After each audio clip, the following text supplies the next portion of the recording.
Hello, আসসালামু আলাইকুম। সিএসডব্লিউ first term ক্লাসে আপনাদের স্বাগতম। আজকে আমরা পড়াবো কোষ। কোষ কী জিনিস সেটা আমাদের জানা উচিত। বিল্ডিংয়ের যেমন একটা ক্ষুদ্রতম একটা অংশ থাকে, বালির কণা বা সিমেন্টের কণা বা একটা ইট, এগুলোই কিন্তু হাজার হাজার লাখ লাখ কোটি কোটি মিলে কিন্তু বিল্ডিংটা তৈরি হয়েছে। একবারে সেম কথা হলো, কোষ হলো উদ্ভিদ এবং প্রাণী, মানুষ, অন্যান্য যত প্রাণী আছে, এদেরও যদি একটু এখানে কাটা যায়, কেটে যদি একটু রক্ত নেওয়া যায়, সেটা যদি মাইক্রোস্কোপে দেয়া যায়, ওরকম ছোট ছোট ক্ষুদ্র, যেটা খালি চোখে দেখা যায় না, এরকম কোষ বের হবে। তো এই জন্যে বলা হয় সেল বা কোষ is the structural and functional unit of living organism. সারা বিশ্বের যত প্রাণী উদ্ভিদ আছে তাদের বেঁচে থাকার জন্যে ছোট্ট একটা ইউনিট, একটা ক্ষুদ্রতম জিনিস হচ্ছে কোষ। এই জিনিসটা মাথায় রাখতে হবে। তো যেহেতু কোষ খালি চোখে দেখা যায় না, আমরা যাতে খালি চোখে দেখতে পাই এমন একটা উদাহরণ আমি দিতে চাই। যেমন ধরেন মুরগির ডিম, এই ডিম কিন্তু একটা কোষ। আমাদের শরীরে কিন্তু 100 ট্রিলিয়ন কোষ আছে। 100 ট্রিলিয়ন মানে ধরেন 100 কোটিতে 1 বিলিয়ন, 100 বিলিয়নে 1 ট্রিলিয়ন, 100 ট্রিলিয়ন, তার মানে 100 বিলিয়নে 1 ট্রিলিয়ন, এরকম 100 ট্রিলিয়ন কোষ। এটা জীবনেও খালি চোখে দেখা সম্ভব নয়।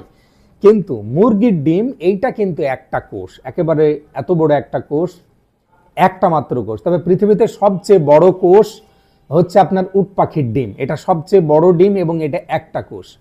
আর মানুষের শরীরে সবচেয়ে বড় কোষ হলো ডিম্বাণু, যেটা ডিম, মেয়েদের ওভারি, ওভাম বলি, আর ছেলেদের স্পার্ম, এটা সবচেয়ে ছোট কোষ। এই হচ্ছে আমাদের শরীরের অবস্থা।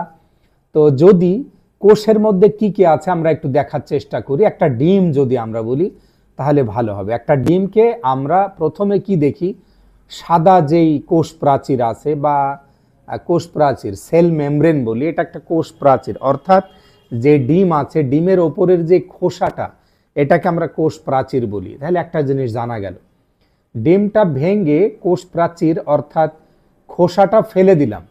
ফেলে দিলে দুই ধরনের জিনিস দেখতে পাই, একটা ডিমের কুসুম দেখতে পাই আর একটা সাদা অংশ দেখতে পাই।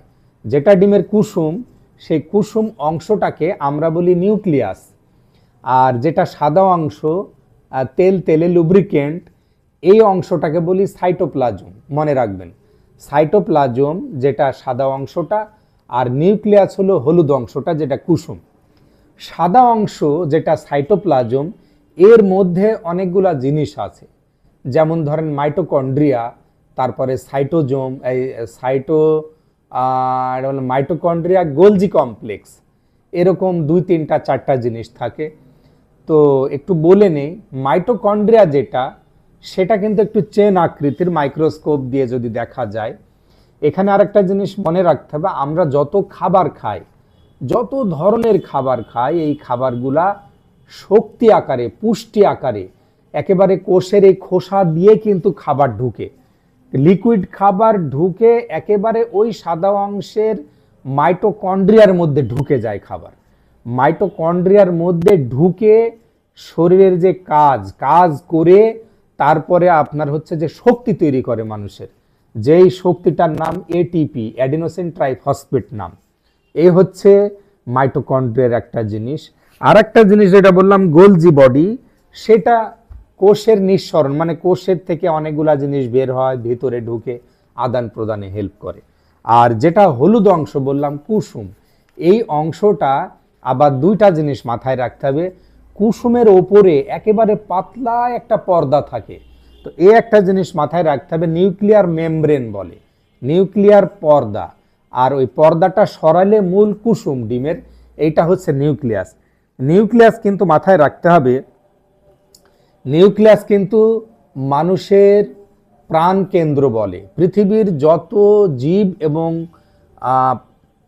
প্রাণী উদ্ভিদ আছে, তাদের বেঁচে থাকার জন্যে যে প্রাণের কথা বলি, সেইটা কিন্তু এই নিউক্লিয়াসটাই কিন্তু মানুষের প্রাণ।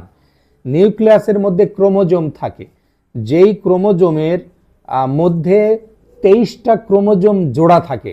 এই জোড়া হচ্ছে বংশগতির বাহক বলা হয়, মানে মানুষের বাচ্চা মানুষের মতো হয়, চেহারাটা চেহারার মতো, চুলটা চুল, মাথাটা মাথা, নখ হাত পা বলে বাবার মতো হয়েছে।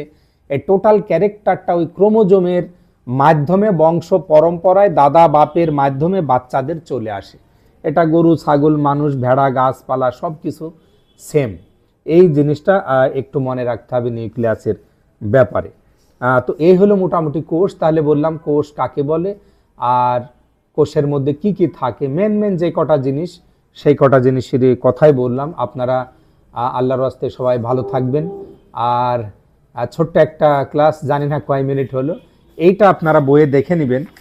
প্রথম যে ফার্স্ট সেমিস্টারের বই, দ্বিতীয় পত্র, 29 নাম্বার পেজ এবং 30 নাম্বার পেজ। এই ছোট্ট জিনিসটা আপনারা একটু দেখে নেবেন। আর সবাই ভালো থাকবেন। আসসালামু আলাইকুম।